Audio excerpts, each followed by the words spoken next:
स्वागत है Vidyapati English point में। और आई एम विक्रम शर्मा और आज मैं आपके लिए लेके आया हूं 10 बहुत ही इंपॉर्टेंट इडियम्स, जिसे हम हिंदी में बोलते हैं मुहावरे, जो आपके कंपटीशन एग्जाम्स की दृष्टिकोण से या आपके स्टूडेंट्स हो 11th के या 12th के, यानी कि आप किसी भी प्रकार के स्टूडेंट्स हो, उन सभी के लिए ये बहुत इंपॉर्टेंट है। या आप इंग्लिश बोलना चाहते हैं और उसमें भी आप इन फ्रेजेस या इन इडियम्स का यूज करके अपने जो लैंग्वेज है उसको और ज्यादा फ्लो बना सकते हैं। तो ये बहुत ही इंपॉर्टेंट वीडियो है आपके लिए, इसीलिए इसको अंत तक देखें। मैं आपको सिखाऊंगा कि कैसे यूज करना है इसको सेंटेंस में, और इसको मैं आपको ऐसे याद करा दूंगा कि आप कभी भूल नहीं पाएंगे। जैसे ही आपका वीडियो कंप्लीट हो जाएगा उसके बाद आप ये रियलाइज करोगे कि आपको सब के सब ये जितने भी 10 इडियम्स मैंने लिए हुए हैं वो आपको याद हो जाएंगे। Definitely I promise you. So watch the video till the end. और भी 1 मिनट की डिटेल्स में देना चाहता हूं आपको कि अगर आपको डायरेक्ट इनडायरेक्ट या पैसिव वॉइस सीखने नहीं आते हैं तो आप चैनल की प्लेलिस्ट में जाइए, विद्यापति इंग्लिश पॉइंट सर्च कीजिए, उसके बाद चैनल की प्लेलिस्ट में जाइए और प्लेलिस्ट में आपके सीक्वेंस से 1 by 1 वीडियोस डली हो, उनको वॉच कीजिए और आप पैसिव वॉइस डायरेक्ट इनडायरेक्ट बड़ी इजीली सीख जाएंगे। तो चलिए टाइम को वेस्ट नहीं करते हैं और टॉपिक को स्टार्ट करते हैं, देखते हैं 1 by 1। तो सबसे पहले लिया है मैंने फेयर एंड स्क्वायर। जी हाँ, तो फेयर एंड स्क्वायर बोलते हैं ना, कभी कभी बोलते हैं ये तो एकदम लड़का फेयर है।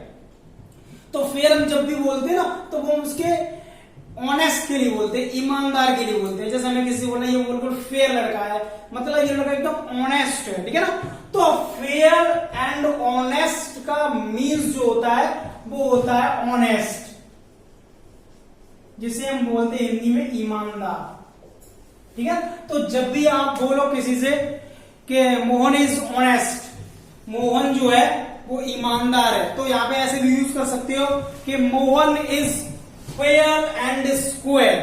जो मोहन है वो फेयर एंड स्क्वायर है, ठीक है। तो याद रखना है कि जब भी हम सेंटेंस में यूज करते हैं तो उस इडियम्स का यूज करते हैं, न कि उसके अर्थ का। तो मैं अब इसको सेंटेंस में यूज करता हूं। जैसे मैंने कुछ ले लिया, जैसे दीपक इज फेयर एंड स्क्वायर, ठीक, in his duty.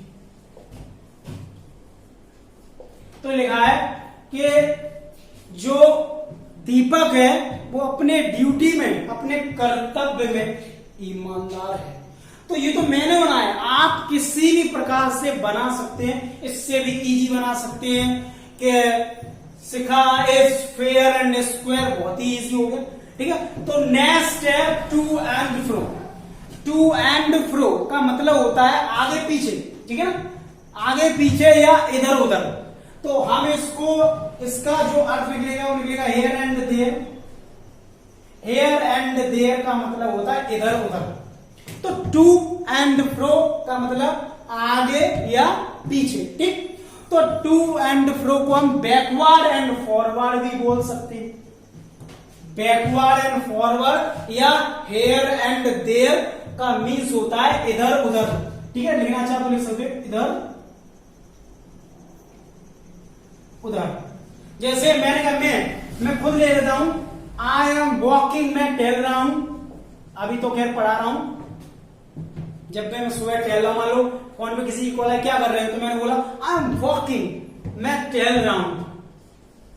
To and फ्रो मतलब इधर उधर टहल रहा हूं। इन माई स्ट्रीट मतलब अपनी गली, स्ट्रीट का मतलब होता है गली। तो इसका मतलब है आई एम वॉकिंग, मैं टहल रहा हूं। तो अब हमें फ्रेजल वर्ब का इडियम्स का यूज करना है, न कि उसके अर्थ का।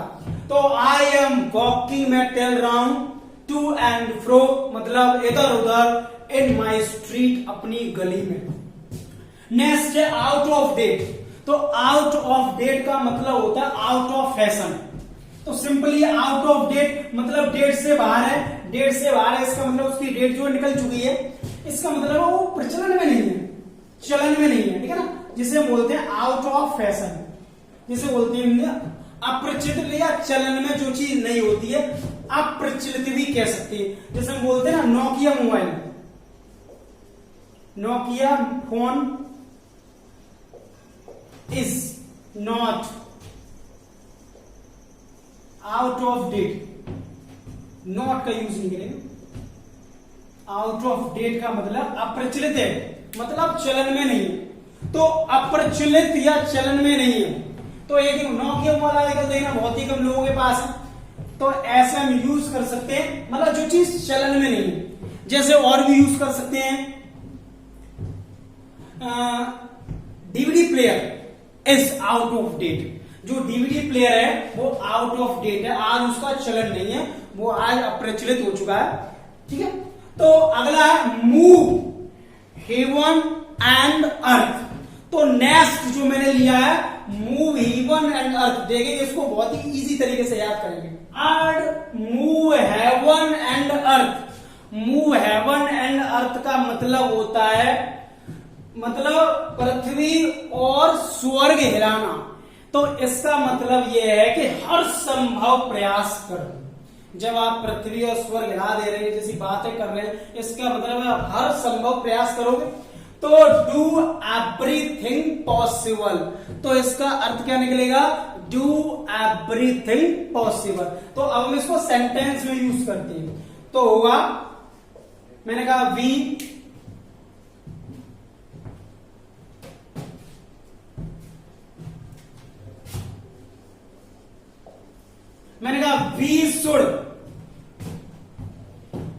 should move heaven and the earth to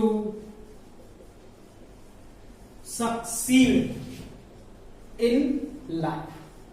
मतलब हमें हर संभव प्रयास करना चाहिए टू सक्सीड माने सफल होने के लिए, इन लाइफ माने जीवन में। अगला है इन ल्यू ऑफ।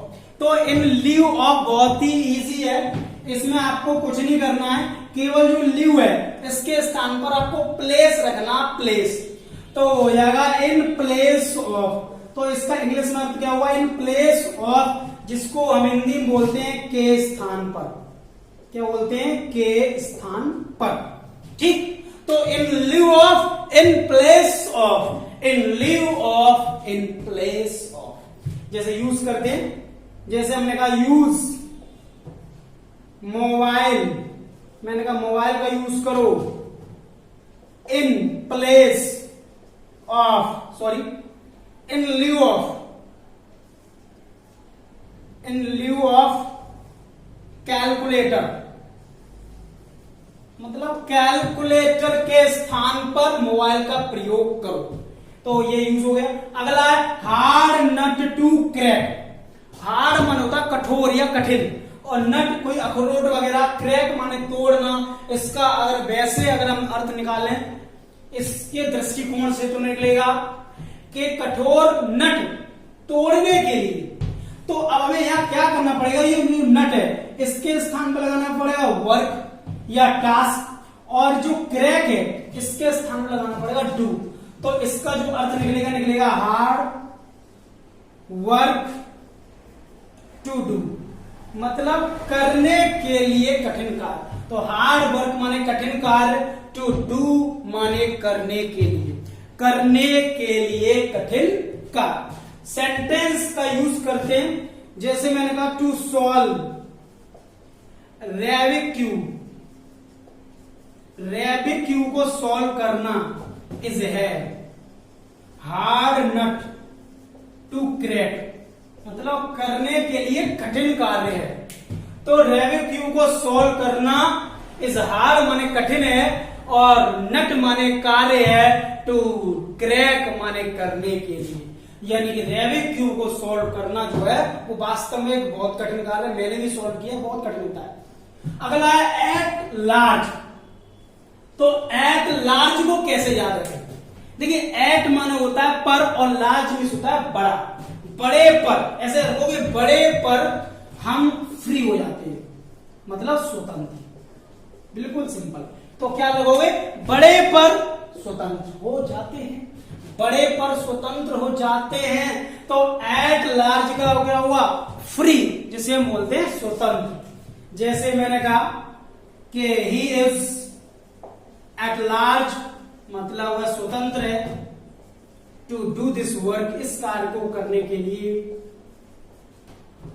नाउ माने अब, मतलब थोड़ा बड़ा सेंटेंस बना दिया। बाकी आप सेंटेंस कैसा भी बनाओ, यूज आपको इडियम्स करना है, ना कि उसका अर्थ। तो ही इज एट लार्ज मतलब वह स्वतंत्र है, टू डू माने करने के लिए, दिस वर्क माने यह कार्य। नेक्स्ट है in at the last hour, at the 11th hour. तो एट द 11th आवर का मतलब होता है एट द लास्ट मोमेंट, मतलब 11वें घंटे पर। 11वां घंटा टोटल 12 घंटे होते हैं, और जब भी कोई काम आप 11वें घंटे पे स्टार्ट करोगे तो अंतिम समय पे करोगे ना। तो एट द 11th आवर का क्या हो जाएगा? Eight the last moment. क्या हो जाएगा? Eight the last moment. तो हो जाएगा एट द लास्ट मोमेंट, मतलब अंतिम समय पर। जैसे he reached, वह पहुंचा, बर्थडे पार्टी, बर्थडे पार्टी में पहुंचा, arrive at the 11th hour, 11th hour. वह अंतिम समय पर बर्थडे पार्टी में पहुंचा। तो एट द 11th आवर का क्या हुआ? At the last moment. Ins and outs, ins माने होता अंदर की और आउट्स माने बाहर। तो इन्स एंड आउट्स माने अंदर की बाहर की पूरी जानकारी देना। कैसे लगोगे? अंदर की बाहर की पूरी जानकारी, अंदर की बाहर की पूरी जानकारी। तो पूरी जानकारी को क्या बोलते हैं? Full details. फुल डिटेल्स मतलब पूरी जानकारी लेना चाहते हो, पूरी जानकारी, ठीक, पूरी जानकारी। तो इन्स एंड आउट्स मतलब फुल डिटेल्स, पूरी जानकारी। जैसे आई शैल फाइंड आउट, मैं पता लगा लूंगा, ins and outs of your house, मतलब मैं आपके घर की पूरी जानकारी का पता लगा लूं कि क्या। तो इन्स माने अंदर की, आउट्स माने बाहर की पूरी जानकारी, मतलब फुल डिटेल्स। जैसे आई शैल फाइंड आउट, मैं पता लगा लूंगा, इन्स एंड आउट्स का मतलब है पूरी जानकारी, ऑफ योर हाउस आपके घर की। नेक्स्ट है और लास्ट है, बहुत ही इंपॉर्टेंट है, तो इंपॉर्टेंट सभी है। व्हाइट एलिफेंट, क्या मतलब होता है व्हाइट एलिफेंट का, वो भी जानेंगे हम। तो व्हाइट एलिफेंट का पहले मीन्स लिखते हैं, very expensive but proper,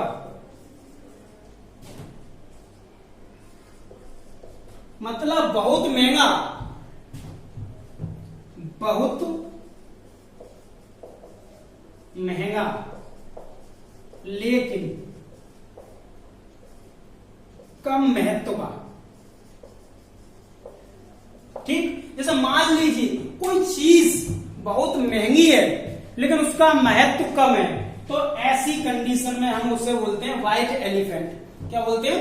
white elephant. तो व्हाइट एलिफेंट का मतलब होता है वेरी एक्सपेंसिव बट प्रॉपर। क्या होता है? वेरी एक्सपेंसिव बट प्रॉपर, बहुत महंगा। सफेद हाथी, सफेद हाथी ऐसे लगोगे, सफेद हाथी जो होता है ना बहुत महंगा होता है लेकिन उसका मूल्य, उसका महत्व कम होता है। ठीक है, इस प्रकार से आप याद रखेंगे कि सफेद हाथी बहुत महंगा होता है लेकिन उसका महत्व कम होता है। अब एक सेंटेंस में यूज देखते हैं इसका लास्ट। जैसे मैंने कहा कार, या एक कार लिख सकते हैं। एक कार है इज व्हाइट एलिफेंट, मतलब सफेद नहीं, हाथी नहीं है यहाँ पे। बहुत महंगी होती है, बहुत महंगी होती है इन या फॉर मिडिल क्लास फैमिली।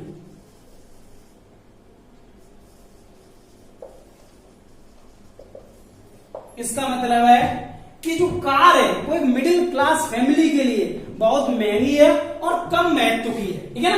तो बिल्कुल मैंने सिंपल यूज किया है, एक कार है, व्हाइट एलिफेंट माने बहुत महंगी लेकिन कम महत्व की है, फॉर मिडिल क्लास फैमिली के लिए, या एक निम्न या एक मिडिल जो वर्ग के जो परिवार के लोग होते हैं उनके लिए।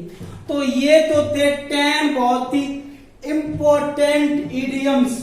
आई होप, मैं आशा करता हूं कि ये आपको याद हो गए हो। और अगर ये आपको वीडियो पसंद आया हो तो जितने भी लोग हैं ज्यादा से ज्यादा इसको शेयर कीजिए। जितना आप इसको शेयर करोगे उतना मुझे अच्छा लगेगा। प्लीज शेयर, ज्यादा से ज्यादा शेयर कीजिए। और अगर आप मेरे चैनल पर नए हैं तो चैनल को सब्सक्राइब करना ना भूलिए, जिससे क्या होगा आने वाले समय में जब भी मैं कोई न्यू वीडियोस डालूंगा उसकी आपको नोटिफिकेशन जो है वो समय समय पर मिलती रहेगी। So thank you very much for watching my video.